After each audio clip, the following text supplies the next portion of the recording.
Всем привет! Скоро Пасха. Вы уже знаете, какие куличи будете печь? Хочу предложить вам творожный кулич без дрожжей. Может, и этот рецепт окажется в вашей копилке.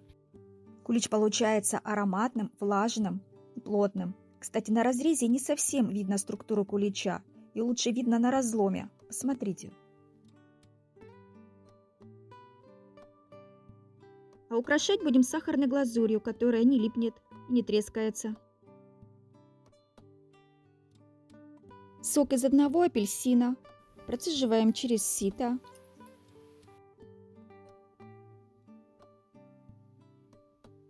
И заливаем промытые сухофрукты. У меня это изюм и сушеная клюква. Если у вас больше сухофруктов, то тогда вам понадобится 2 апельсина. Накрываем и оставляем на ночь, периодически помешивая. Займемся тестом. 3 яйца плюс 1 желток. Белок нам понадобится для глазури.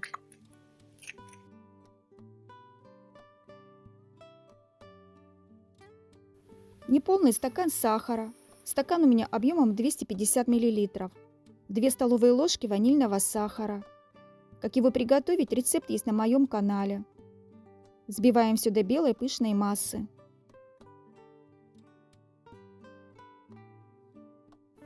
Добавляем 200 грамм размягченного сливочного масла, предварительно достав его из холодильника. Кстати, все продукты должны быть комнатной температуры. Все хорошо взбиваем.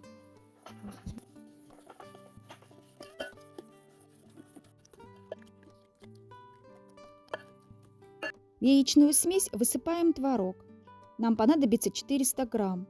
Лучше брать сухой мелкозернистый, жирностью 9%.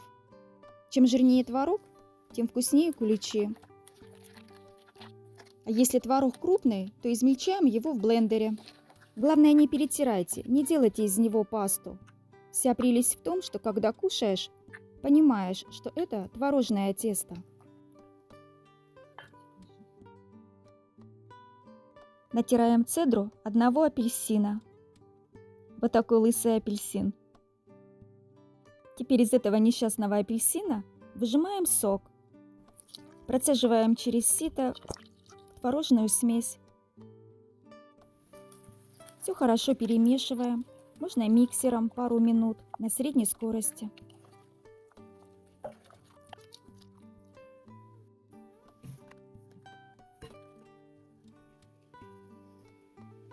За ночь наши сухофрукты стали мягче, ароматнее. Смотрите, какие жирненькие.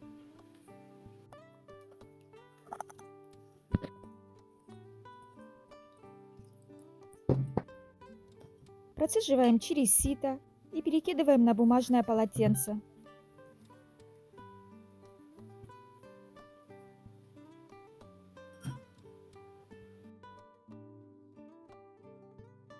Промакиваем и оставляем обсохнуть.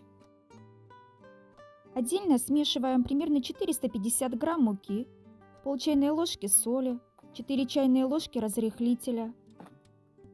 Просеиваем в творожную смесь. Смотрите, муки может быть больше или меньше. Ориентируйтесь на желаемую консистенцию теста. Тесто должно быть липким и густым, но не сильно плотным.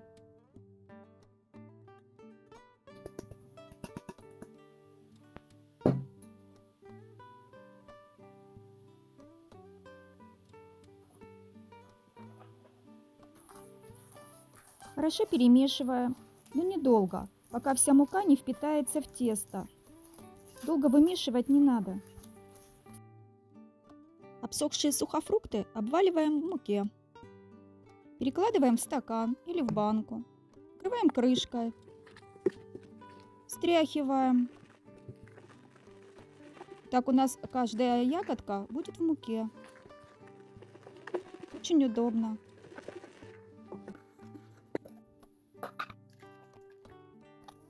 Вмешиваем наши сухофрукты в тесто, хорошо перемешиваем, но недолго.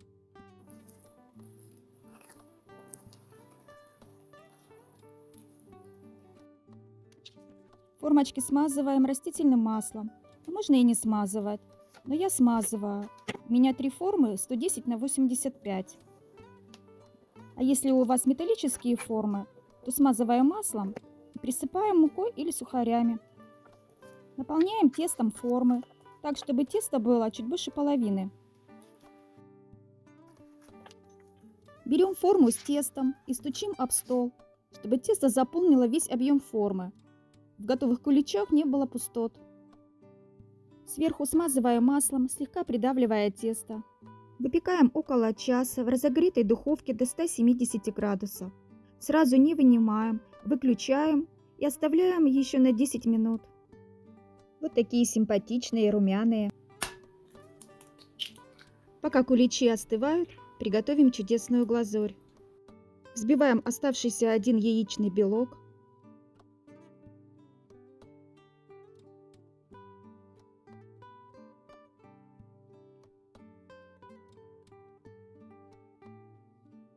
«100 грамм сахара смешиваем с 2 столовыми ложками воды. Ставим на средний огонь и ждем, когда закипит. После закипания варим еще 3-4 минуты. Затем тонкой струйкой вводим во взбитый белок и продолжаем взбивать.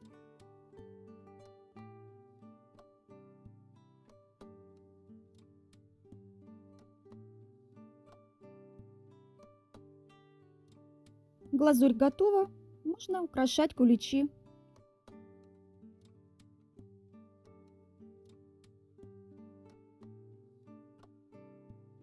Покрываем глазурью и украшаем по своему вкусу.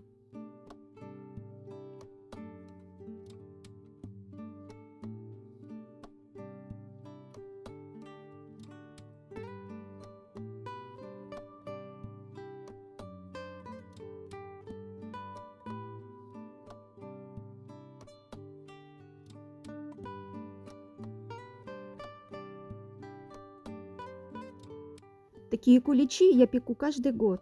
Прелесть этого теста в том, что оно не сухое, а влажное, но не мокрое.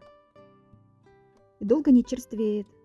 Готовится очень просто и совсем не сложно. Отличный вариант для тех, кто не любит дрожжевую выпечку или не хочет долго возиться с тестом.